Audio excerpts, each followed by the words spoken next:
Listen, let me ask you something. Have you ever noticed that your parents never needed a notification to feel good about themselves? No hearts, no double taps, no comment section validating their existence. And yet, they were happy. But today, we get 500 likes and still feel empty inside. Why is that?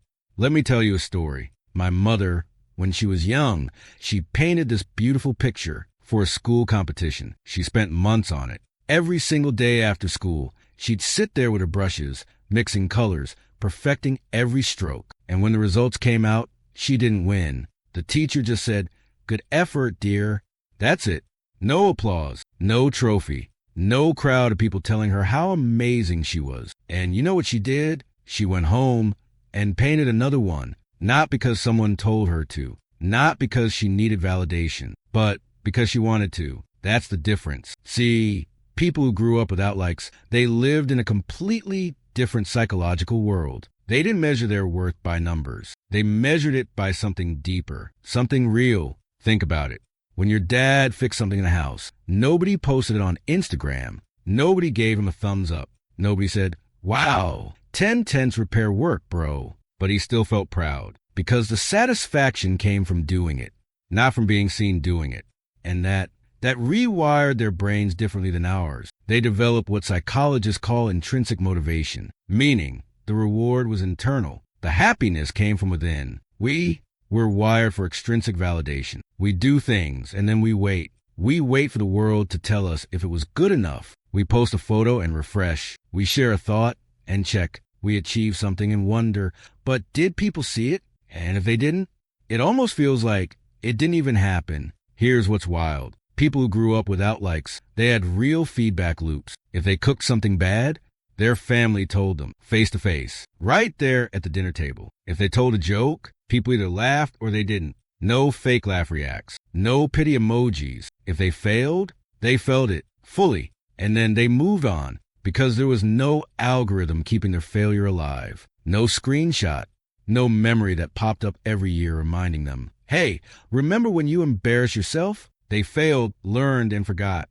But us, we fail and it lives forever. In our camera roll, in our tag photos, in the comments we can't delete from our mind. And here's the thing, that generation, they also celebrated differently. When they succeeded, it was real. It was grandma hugging them. It was their best friend showing up at their door with sweets. It was their father's eyes lighting up with pride. Not a stranger in another country sending a fire emoji. Not someone who scrolled past their post in 0.3 seconds double tapping.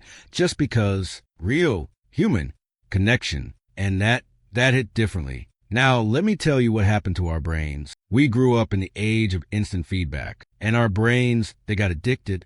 Every like, a tiny hit of dopamine. Every comment, a small rush. And just like any addiction, we needed more and more and more. Scientists have literally studied this. The same part of your brain that lights up when you get a like, it's the same part that lights up when a gamble wins money. Or when someone takes a drug. We're not being dramatic. We're literally, chemically hooked. And people who grew up without this, their brains never formed that dependency. They didn't need the world's approval to feel okay. They had something we're desperately searching for, self-worth that didn't fluctuate with a number. Imagine that. Imagine waking up and your confidence level isn't determined by how many people watch your story. Imagine creating something and feeling proud, even if only 5 people saw it.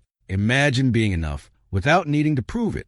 That was their reality. And here's the brutal part. We know this. Deep down, we know the likes don't mean anything. We know half those people don't even care. We know the algorithm is rigged. We know it's all shallow, but we still can't stop checking because we've been conditioned. Pavlov's dog, but with notifications. And you know what's the saddest part? We're more connected than any generation in history, and yet we feel more alone. People who grew up without likes, they had fewer friends, maybe 10, maybe 20 close ones. But those friendships, they were real. They showed up without being tagged, without being reminded by a birthday notification. They called just because they sat together in silence, and it wasn't awkward. But us, we have 1,000 followers, and no one call at 2 a.m. when we're breaking down. We have people who react to our posts, but disappear when we actually need them. Because here's the truth. Likes are not love. Views are not value. Followers are not friends. But somewhere along the way, we started believing they were. And now, we're trapped in this loop. We perform. We post. We wait. We refresh. And deep inside, we know something's missing. But here's what people who grew up without likes had that we're forgetting. Resilience when they face rejection. There was no echo chamber telling them, you're a victim. You deserve better. That person's toxic. They just dealt with it face to face, heart to heart.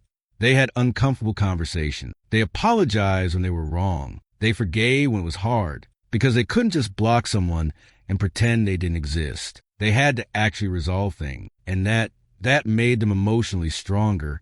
They also had patience. They didn't expect instant results. They didn't think success happens overnight because some influencer said so. They planted seeds and waited. They worked without posting about it.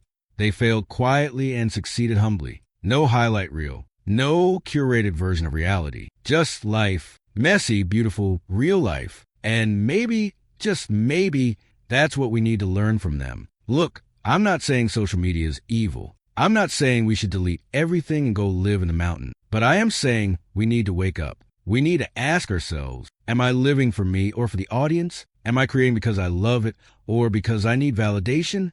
Do I even know who I am without the likes? Because here's the thing.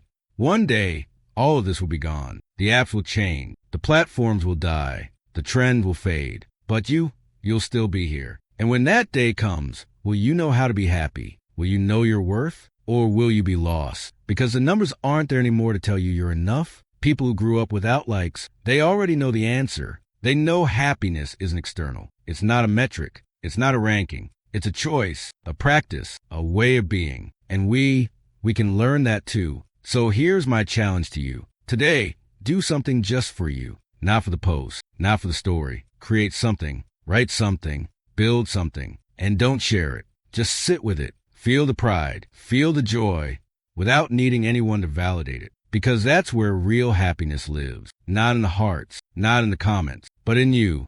And maybe, just maybe, that's the psychology we need to bring back. The psychology of people who grew up without likes, but grew up with something far more valuable. Themselves.